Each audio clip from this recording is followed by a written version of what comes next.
Madali ang dapat. Kaya kung drug test ang kinakailangan, palagay ko kailangan sumailalim ang ating Pangulo sa drug test.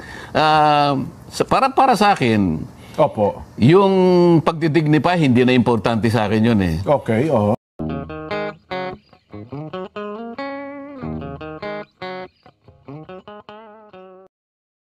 Yung pag-aalala din ay nandoon. Opo. Paano, halimbawa, yung palagay mong sa sinasabi ng ating mga cabinet members na hindi totoo ito. Opo. Paano nga ito matutuldukan, Kong? Di ba? Kailangan matuldukan at kapag ka tinuldukan mo sana yan, kailangan mabilis. At saka dapat mapagtitiwalaan kasi ang pinag-uusapan nga ay yung kalagayan ng bansa mo. Kapag ka inuna mo yung interes ng bansa mo, opo, yung ating pagkakaisa, doon naman nakasalig lahat ang pagtatagumpay ng isang bansa. Ngunit ngayon may lumitaw na isang controversial na video. Okay, sa mga tweet, yung burden of proof o yung obligasyon ng pagpapatunay, nagsip na sa panig ng Pangulo. Ang sinasabi mo, baka mamaya, kaya dineded mo na lang, sabi ni Nelson, dahil wala namang kakwenta-kwenta yan. Tsaka hindi masasabi talaga naman ang matibay katibayang, hindi naman talaga ang Pangulo yung nasa larawan, Kong. Yun sa video na yun. Ngunit hindi nga nasasagot yung pagpapatunay, kaya nga lumalala kaya nga lumalawak Ang kaya nga sinasabi natin, ano ba yung pinakamadali? Ano ba yung direktang measure na dapat gawin dyan? Para yung kontrobersya na yan, mamatay kagad. Well, kung sa pangkaraniwang tao, Kong, hindi siguro pang-iwan ko lamang, ang sagot na lang talaga dyan, walang iba kundi drug test. Para mapabulaanan mo, ako, limbawa sa akin, para mapabulaanan ko na ako'y malinis sa drug use, sa paggamit ng illegal na droga. Palagay ko dyan, pwede nating imungkahi na kaya sa Pangulo. Alang-alang na lang dun sa panig ng yung ating tinutukoy na pagkakaisa at saka yung pambansang estabilidad, kapanatagan ng ating bansa. Okay. Kasi halimbawa, yung mga advisors ng Pangulo, sinasabi nila na deadmahin mo lang yan, Mr. President, kasi you cannot dignify ano sasabihin nating walang kakwenta-kwentang pamamaraan ng pagbibigay ng dungis sa iyong pangalan, halimbawa. Ngunit kapag tiningnan mo, oo nga, pero dahil nagsip ang burden, kinakailangan kong magpatunay at siguro yung pinakamabilis. Kasi yung ibang mga bagay na gagawin mo, maaaring matagalan na proseso bago mo siguro matuntun yun, nagkasanga-sanga na ang mga pangyayari. Ayokong tumagal kung ako. Ganun ho?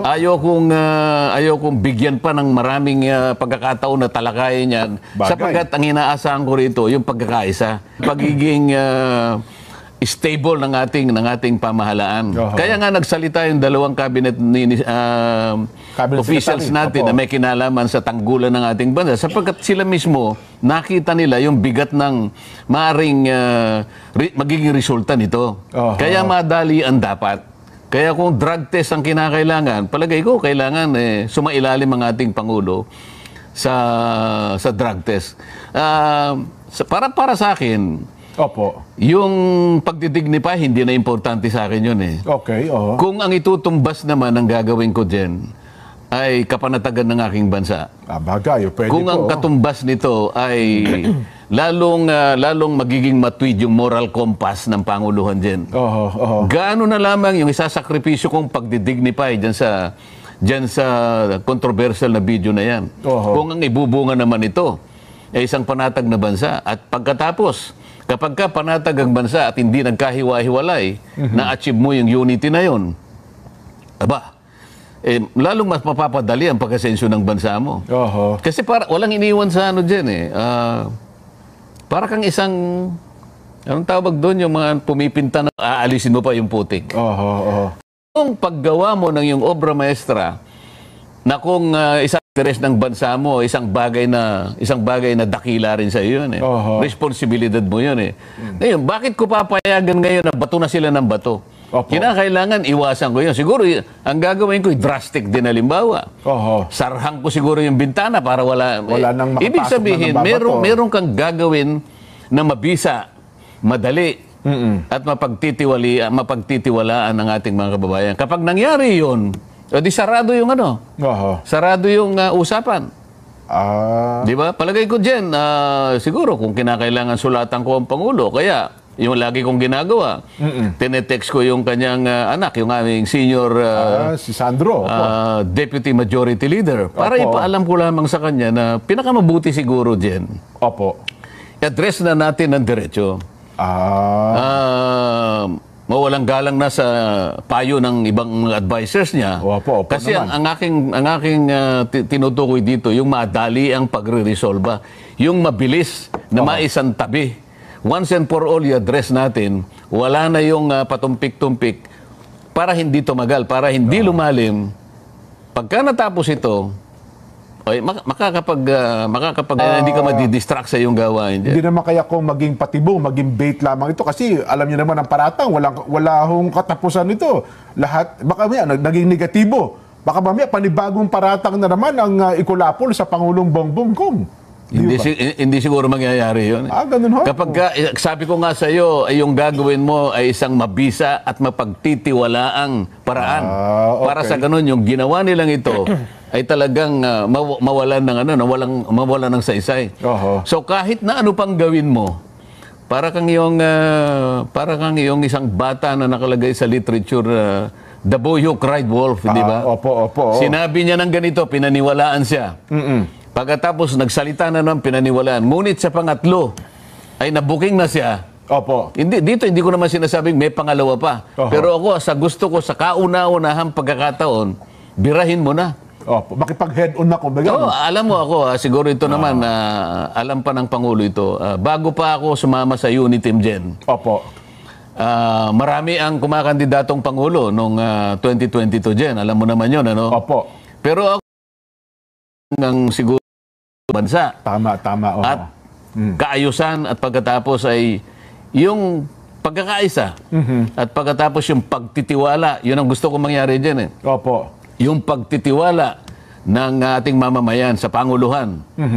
At magiging matagumpay ang kanyang administrasyon. Kaya ang aking mungkahi dyan ay magpa-drug test na lang siya. Kung ano yung pamamaraan, hindi ko masyadong kabisado. Ano ba yung pamamaraan dyan? Meron kasi urine yan, meron blood, meron yung DNA, meron ding sa part ng hair follicle. Pero ako kung ano yung pinakamabisa, yun ang importante. Kung ano yung pinakamabisa at kung ano yung pagtitiwalaan ng mga tao para sa ganun, kung ano man ang maging resulta, wala sila ngayong mapupuna o wala silang sasabihin na hindi totoo. Hindi. Lahat kasi kailangan ito ay conclusive. Ibig sabihin, wala nang puwang yung pagdududa. So kapag ka sumailalim siya sa isang mabisa at mapagtitiwala ang drug test, conclusive na yon. Wala nang tanungan ngayon. So magiging resulta ngayon dyan, magiging payapa tayo. Wala nang mahihinto na yung issue ng droga. Biglang mahihinto yan. Yun ang kailangan natin. Sa palagay ko, yun ang dapat niyang gawin din. Controversial na video nito. So yung pag-aalala din ay nandoon. Paano, halimbawa, yung yun nga, may controversial na video na sinabay pa sa kanyang sonakong. Yun na nga, nung umpisa kasi, wala naman sila, puro salita lang. Tama lamang naman na wag na niyang pansinin. Ngunit bigla ngayong nagpalitaw ng controversial video na kung titingnan mo nga, mabibigla ka. So wag na nating sisunuhin kung sino yung nagsasabi ng totoo. Ang gusto nating mangyari rito ay madali nating maayos ito sa magitan ng pagbibigay ng o paggawa ng isang aksyon na kung saan mismo ang Pangulo ang gagawa ng matinding pagpapasya na, sige, yan lang pala pinag-uusapan natin Sige, isa lang ninyo ako sa isang pagsisiyasat kung anumang medical ang gusto nyo at lahat ng representative, sige, isama na ninyo. Isama na ninyo at makita na natin kung sino nagsasabi ng totoo. Ngayon, ano man ang mangyari doon, alam ko na yung kaganapan na yun dyan sapagkat pinagtibay at naging mabisa at naging katiwa-tiwala ang pamamaraan. Conclusive yun dyan. Matatapos tayo doon. So, yung controversy will rise and fall doon sa pagsusuri na ang Pangulo na mismo ang magboboluntaryo na gawin. Wala na yung agam-agam tungkol dito sa issue Mawawala na talaga ito. yun eh. Mawawala yung issue na yun eh. Ay, Ang ating bansa, opo. ang kanyang kapayapaan, ang kanyang katahimikan, ang kanyang katatagan, ang kanyang kapanatagan, at ang pagkakaisa ng kanyang mamamayan.